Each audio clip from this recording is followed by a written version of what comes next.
कोई पहली घटना देश में नहीं है। बीजेपी जब से सत्ता में आई है उसकी कोशिश रही है जो सेंट्रल एजेंसीज हैं उनका गलत इस्तेमाल किया जाए। डिप्टी सीएम मनीष सिसोदिया लगातार वहाँ की शिक्षा व्यवस्था को बेहतर करने में लगातार काम कर रहे थे और उन्होंने देश के सामने एक मॉडल दिया है। और जिस तरीके का व्यवहार भारतीय जनता पार्टी का रहा है, सरकार का रहा है, लगातार इस तरह के विपक्षी जितने भी नेता हैं उनके खिलाफ जांचें चल रही हैं। जितनी भी संस्थाएं, चाहे इनकम टैक्स हो, चाहे ईडी हो, सीबीआई हो, ये लगाई जा रही हैं जिससे कि आने वाले लोकसभा चुनाव को प्रभावित कर सकें।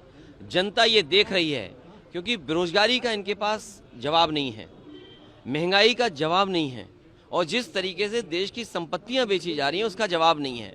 आप उत्तर प्रदेश देख लीजिए, यहाँ की गवर्नर उनकी स्पीच में 4% है अनएम्प्लॉयमेंट रेट। बजट स्पीच देख लीजिए, 4% है अनएम्प्लॉयमेंट। इसका मतलब ये हुआ कि उत्तर प्रदेश के 90% से ज़्यादा पढ़ने लिखने वाले नौजवानों को रोजगार या नौकरी मिली हुई है। क्या ये सच है? चरम सीमा पर महंगाई। आप सिलेंडर की कीमत देख लीजिए, दूध की कीमत देख लीजिए, आप दालों की कीमत देख लीजिए, आज जो आटा बिका उसकी कीमत देख लीजिए, घी की कीमत देख लीजिए, हर ज़रूरत चीज़ महंगी हो गई है।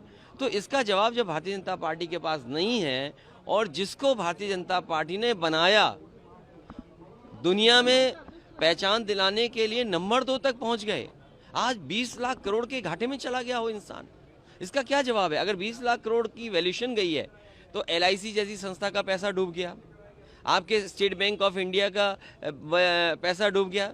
अरे हमारे मुख्यमंत्री कितने अच्छे थे, सोचिए।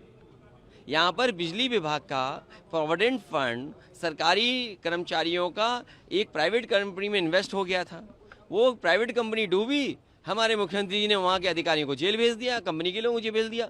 कम से कम दिल्ली की सरकार को हमारे मुख्यमंत्री जी का काम करने का तरीका सीखना चाहिए। अगर LIC और SBI ने पैसा किसी प्राइवेट कंपनी में लगाया है तो उनके खिलाफ अधिकारियों की जांच करना चाहिए, उन्हें जेल भेज देना चाहिए। जेल वो नहीं जा रहे हैं, जेल वो जा रहे हैं जो सुधार कर रहे हैं।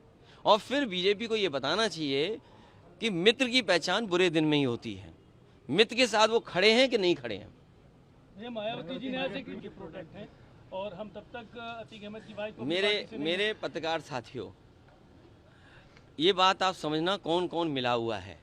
ये साजिश बड़ी है और यूपी का चुनाव कोई छोटा चुनाव नहीं है, ये देश का चुनाव है। इस प्रदेश ने प्रधानमंत्री दिया है, ये प्रदेश प्रधानमंत्री देता है, तो इसलिए साजिश भी बड़ी है, साजिश छोटी मोटी नहीं है। हमें तो ये पढ़ने को मिल रहा है कि बीजेपी का कोई अल्पसंख्यक प्रकोष्ठ है वो भी शामिल है। और किस किस दल में आए, किस किस दल से संबंध हैं, आप जानकारी करिए। जब उत्तर प्रदेश में एक बाई इलेक्शन था जिसका नाम लिया जा रहा है, उसके भाई को पुलिस कहाँ पर बैठाई हुई थी, बनारस में। ये बड़ी साजिशें हैं पत्रकार साथियों, आप भी जानते हो कौन किससे मिला हुआ है, क्या तालमेल मिल रहा है। आने वाले चुनाव में मुझे उम्मीद है उत्तर प्रदेश की जनता ऐसे माफिया लोगों को, क्योंकि मुख्यमंत्री ने कहा है कि माफियाओं को मिट्टी में मिला देंगे। अरे माफियाओं की सूची तो आ जाए। मैंने सदन में मांगा कि टॉप 10, टॉप 100 माफियाओं की सूची जारी कर दे सरकार। सरकार पीछे क्यों हट रही है? सरकार सूची जारी करे 100 माफियाओं की या 10 माफियाओं की। टॉप 10 माफिया, टॉप 100 माफियाओं की सूची जारी भारतीय जनता पार्टी को करना चाहिए। सुरक्षा मांगने के लिए सरकार से सुरक्षा देनी चाहिए सरकार को। और अगर कोई गनर लेकर के किसी की जान चली जाए तो सोचो कितनी बड़ी सुरक्षा और चाहिए होगी। गनर हो किसी के पास, 2 गनर हो, उसके बाद जान चली जाए, अधिवक्ता हो, तो सोचिए सुरक्षा की कितनी जरूरत है। इसलिए सुरक्षा की जरूरत है, जिन जिन व्यक्तियों को भी उन्हें सुरक्षा मिलनी चाहिए। करना है अब हमको, हमें कैसा भारत चाहिए। समाजवादी अखिलेश के संग समाज के पथ पर आए।